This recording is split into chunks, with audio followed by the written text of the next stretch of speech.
నేను ఒబేస్ గురించి మాట్లాడుతుంటారు సార్. అంటే ముందు సన్నగా ఉండేవాడినండి. కానీ ఇప్పుడే లావు అయ్యాను. అంటే వాళ్ళు డయాబెటిస్ కోసం వెళ్ళింటారు పాపం. వెళ్తే మీరు ముందు నుంచి ఇంతే వెయిట్ ఉన్నారా? లేదంటే ఇప్పుడు పెరిగారా అంటుంటారు. లేదంటే ఇప్పుడే పెరిగాను. అంటే వెయిట్ పెరిగిన తర్వాతనే ఈ డిసీజులన్నీ అటాక్ అవుతా ఉంటాయి. అసలు ఒబేసిటీ అనేది రావడానికి రీజన్ ఏంటి సార్?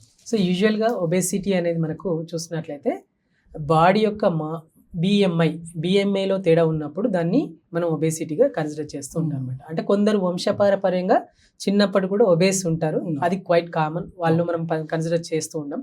బట్ వన్స్ 35 క్రాస్ అయిన తర్వాత ఒబేసిటీ ఎందుకు వస్తుంది అని అంటే మనం రెగ్యులర్గా ఫిజికల్ యాక్టివిటీ మీద ఫోకస్ చేయకపోవడం ఒకటి. ఓకే. సో యూజువల్గా 30 and 35 ఏజ్ గ్రూప్ ఏంటంటే అందరూ కూడా ఎకనామికల్గా ఫైనాన్షియల్గా దాని మీద దృష్టి పెడతారు. ఫ్యామిలీ గ్రోత్, ఫైనాన్షియల్ గ్రోత్ మీదే ఎక్కువగా ఫోకస్ చేసేటువంటి ఏజ్ గ్రూప్ అన్నట్టు.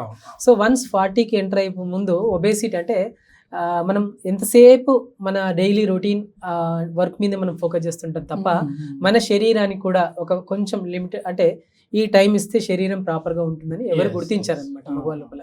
సో ప్రాపర్గా ఫిజికల్ యాక్టివిటీ లేకపోవడం కావచ్చు, అండ్ నైట్ షిఫ్ట్ ఎక్కువగా చేస్తుండడం కంటిన్యూగా. వాళ్ళకి ఏంటంటే 30-35 ఇప్పుడు మీ ఏజ్, మా ఫ్యామిలీని చూసుకోవాలి, ఇంట్లో వాళ్ళని చూసుకోవాలి, ఇన్కమ్ చాలా ఇంపార్టెంట్. సో దాంట్లో పడి ఏం చేస్తారంటే ప్రాపర్ ఫుడ్ తీసుకోకపోవడం, ప్రాపర్ రెస్ట్ లేకపోవడం, బాడీ అంటే మెన్స్ లో ఎస్పెషల్లీ మగవాళ్ళ లోపల వాళ్ళు ప్రాపర్ కేర్ తీసుకోకపోవడం వల్ల ప్రాపర్ ఫిజికల్ యాక్టివిటీ ఉండదు. దాంతోపాటు ఏమవుతుందంటే వెయిట్ గెయిన్ అవుతూ ఉంటారు. సో వెయిట్ గెయిన్ వల్ల ఫర్దర్గా చాలా రకాలు ఉంటాయి కాంప్లికేషన్స్, చాలా రకాలు ఉంటాయి హెల్త్ ఇష్యూస్ రావడానికి అవకాశం ఉంటుంది. ఒబేసిటీ అని ఎప్పుడు అంటామనంటే దీని లోపల ఎస్పెషల్లీ సెంట్రల్ ఒబేసిటీ, అంటే గంటల తరబడి ఒకే పొజిషన్లో కూర్చొని ఉండడం. అంటే ఫర్ సపోజ్ సిస్టమ్ ఆపరేటర్స్ కావచ్చు, ఐటీ ఎంప్లాయీస్ కావచ్చు, ఏంటంటే గంటల తరబడి ఒకే పొజిషన్లో కూర్చోవడం వల్ల పొట్ట చుట్టూ కూడా మొత్తం కూడా కొవ్వు అనేది పెరిగిపోవడం అనేది చూస్తుంటాం. దీన్ని సెంట్రల్ ఒబేసిటీ అని చెప్పి చెప్తుంటాం అనమాట. సో ఈ సెంట్రల్ ఒబేసిటీ ఉండడం వల్ల ఫర్దర్గా వేరే కాంప్లికేషన్స్ అనేది లైక్ హైపర్ టెన్షనే కావచ్చు, థైరాయిడే కావచ్చు, డయాబెటీసే కావచ్చు, అండ్ లిపిడ్ ప్రొఫైల్ చేసినప్పుడు కొలెస్ట్రాల్ లెవెల్స్ ఎక్కువ ఉండడం కావచ్చు, ఇలాంటివన్నీ కూడా మనం చూస్తూ ఉంటాం అనమాట. సో ఫిజికల్ యాక్టివిటీ ప్రాపర్గా లేకపోవడం, మన శరీరానికి రెగ్యులర్గా ప్రాపర్గా ఒక లిమిటెడ్, అంటే ఒక సమయం అనేది ఇస్తూ రెగ్యులర్గా ఫిజికల్ యాక్టివిటీ ఉన్నట్లయితే ఒబేసిటీ సమస్యను అధిగమించడానికి అవకాశం ఉంటుంది. ఇది బయాలజికల్గా చూసుకుంటే. వేరే సైకలాజికల్గా చూసుకుంటే 35 to 40 ఏజ్ గ్రూప్లో, అంటే 40కి ఎంటర్ అయ్యే ముందు ఎక్కువ స్ట్రెస్ లెవెల్స్ ఎక్కువగా ఉన్నా, యాంగ్జైటీ లెవెల్స్ ఎక్కువగా ఉన్నా, స్లీప్ ప్రాపర్గా లేకపోయినా, అంటే స్లీప్ లేకపోతే మన శరీరం లోపల కొన్ని రకాల హార్మోన్ ఇంబ్యాలెన్స్ అవుతాయి. సో దానివల్ల కూడా మనం శరీరం యొక్క బరువు అనేది పెరిగిపోవడానికి అవకాశం ఉంటుంది. సో సైకలాజికల్గా చూసుకోవాలి, బయాలజికల్గా చూసుకోవాలి, అండ్ నెక్స్ట్ పోతే కొన్ని రకాలైనటువంటి ఫిజికల్ యాక్టివిటీ, ఎస్పెషల్ అన్నిటికంటే కూడా ఒబేసిటీలో ఫస్ట్ చూసేదంటే ఫిజికల్ యాక్టివిటీ. ఈ ఫిజికల్ యాక్టివిటీ ప్రాపర్గా లేకపోతే ఒబేసిటీ సమస్య అనేది పెరిగిపోవడానికి అవకాశం ఉంటుంది. నెక్స్ట్ హార్మోన్స్ అని చెప్పి చెప్తున్నాం. సో ఎస్పెషల్లీ మెయిన్ ఈ ఒబేసిటీ ఉన్న వాళ్ళలో మనం చూస్తే చాలా వరకు మేము అన్ని మందులు తింటూ ఉన్నామండి, డైట్స్ కూడా అన్ని ఫాలో అవుతున్నాం, అయినా మేము సన్నబడట్లేదు అని అంటుంటారు కదా. సో అట్లాంటి వాళ్ళలో ఏమైనా హోమియోపతి మెడిసిన్స్ వాడితే సన్నగా అవ్వడానికి, అంటే అధిక బరువు ఉన్న వాళ్ళు మళ్ళీ నార్మల్గా రావడానికి ఏమైనా మందులు ఉన్నాయి హోమియోపతిలో? సో ఒబేసిటీ అనేది సింపుల్గా చెప్పాలి అని అంటే ఒబేసిటీ అనేది క్యాలరీ, మనం ఎంత ఇన్పుట్ ఇస్తున్నాం, మన శరీరానికి ఎంత ఆహారం ఇస్తున్నాము, దాన్ని మనం ఎంత బాగా యూటిలైజ్ చేసుకోగలుగుతున్నాము, దీన్ని మీద డిపెండ్ అయిపోయి బిఎంఐని క్యాలిక్యులేట్ చేసి మన శరీరం ప్రాపర్గా డైట్ మెయింటైన్ చేసుకుంటూ దాంతోపాటు ఫిజికల్ యాక్టివిటీ ఇంప్రూవ్ చేసినప్పటికీ కూడా శరీర బరువు తగ్గట్లేదు అన్నప్పుడు మనం హోమియోపతి మెడిసిన్స్ యూజ్ చేయడం వల్ల ఒబేసిటీ సమస్యను అధిగమించడానికి అవకాశం ఉంటుంది. ఓన్లీ మెడిసిన్స్ వాడుతున్నాము, ఫిజికల్ యాక్టివిటీ ఏం లేదు, రెగ్యులర్గా అదే రొటీన్ లైఫ్ స్టైల్, రెగ్యులర్గా మేము 10 o'clock వరకు పడుకుంటున్నాము, ఏం ఫిజికల్ యాక్టివిటీ లేదు, క్యాలరీస్ అయితే రెగ్యులర్గా తీసుకోవాల్సిన ఫుడ్ ఎక్సెస్గా క్యాలరీస్ మనం బాడీకి ఇస్తున్నాము, అయినా కానీ తగ్గాలంటే ఏ సిస్టంలో కూడా న్యాచురల్గా పాసిబిలిటీ ఉండదండి. సో ఒబేసిటీలో ఎస్పెషల్లీ మనం ఫిజికల్ యాక్టివిటీ ఇంప్రూవ్ చేసుకోవాలి, డైట్లో మార్పులు చేసుకోవాలి, దేర్ ఆఫ్టర్ హోమియోపతి మెడిసిన్స్ వాడినట్లయితే చక్కటి రిజల్ట్స్ ఉంటాయి. ఓకే.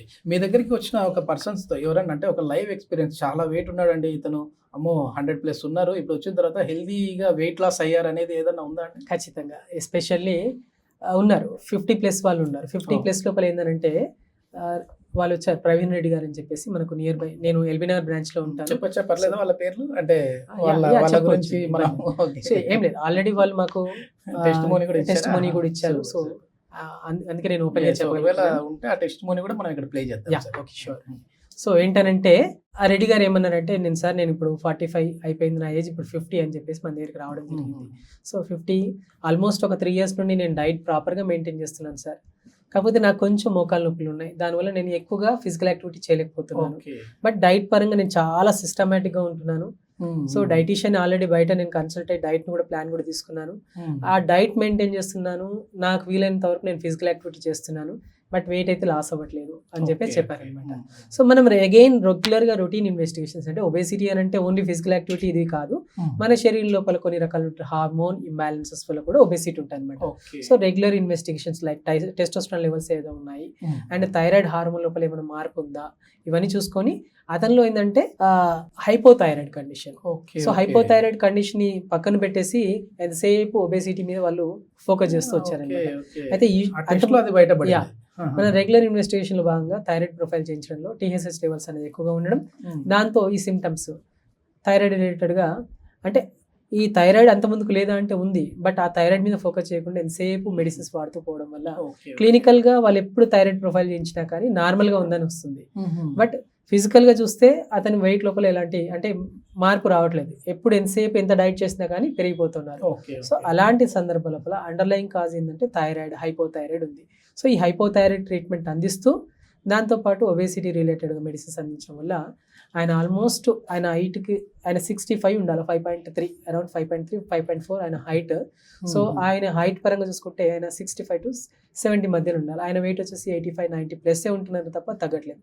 యాజ్ ఆఫ్ నౌ ఖచ్చితంగా కంట్రోల్లోకి వచ్చేసి వెయిట్ అనేది కంట్రోల్కి వచ్చేసి 68 kgs వచ్చారు. సో అండర్లైన్ కాజ్ ని ట్రీట్ చేసుకుంటూ ఒబేసిటీని కూడా హోమియోపతి మెడిసిన్ అదొకటి మెయిన్ తగ్గేసరికి అన్ని డిసీజులు కూడా కంట్రోల్లోకి వచ్చింటాయి. బీపీ, షుగర్ కావచ్చు, ఆల్మోస్ట్ నీ పెయిన్సే కావచ్చు, ఇవన్నీ కూడా కంట్రోల్కి రావడం అనేది జరుగుతుంది. ఓకే. ఇది మామూలుగా హోమియోపతి మందులు వాడితే చాలా లేట్గా రెస్పాన్స్ వస్తుంది, దీర్ఘకాలికంగా వాడాలని ఒక నానుడి ఉంది. అంటే నిజమేనా అది? అంటే చాలా రోజులు వాడాలా మీ మందులు? అయితే ఇక్కడ ఏంటంటే ఇది ఒక అపోహ మాత్రమే.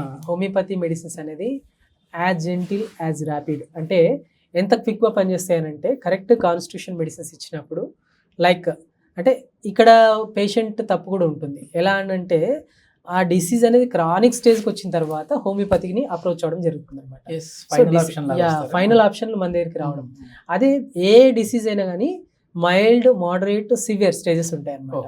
సో మైల్డ్ స్టేజ్లో ఉన్నప్పుడే మన దగ్గరికి వస్తే తొందరనే తగ్గుతాయి. లైక్ అలోపతి కానీ ఇంకే మెడిసిన్ సిస్టంలో మెడిసిన్స్ ఇచ్చినప్పుడు ఎంత ఫాస్ట్గా ఎంత క్విక్గా రిజల్ట్ ఉంటుందో హోమియోపతిలో కూడా అంతే ఫాస్ట్గా రిజల్ట్స్ ఉంటాయి.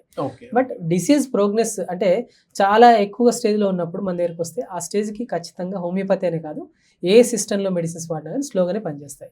సో ఇనిషియల్ స్టేజ్లోనే హోమియోపతిని అప్రోచ్ అయినట్లయితే ఖచ్చితంగా వితిన్ మంత్స్లోనే ఆ ప్రాబ్లమ్ని, క్రానిక్ స్టేజ్లో వచ్చినప్పుడు అంటే దీర్ఘకాలికమైనటువంటి సమస్యకి ఎక్కువ టైం తీసుకుంటారు. అదే అక్యూట్ డిసీజెస్కి త్వరగా రిజల్ట్ ఇవ్వడానికి అవకాశం ఉంటుంది. సో డిసీజ్ కండిషన్ బట్టి హోమియోపతి మెడిసిన్స్ ఫాస్ట్ ఆ స్లోనా అనేది డిపెండ్ అయి ఉంటుంది. So already 4th stage or final స్టేజ్లో ఉన్న మన దగ్గరికి వస్తే ఆ స్టేజ్కి తగ్గట్టుగా టైం అనేది ఎక్కువ పట్టడానికి అవకాశం ఉంటుంది. అదే ఫస్ట్ స్టేజ్లో మన దగ్గర హోమియోపతిని అప్రోచ్ అయినట్లయితే ఫాస్ట్గా రిజల్ట్స్ ఇవ్వడానికి అవకాశం ఉంటుంది. ఓకే.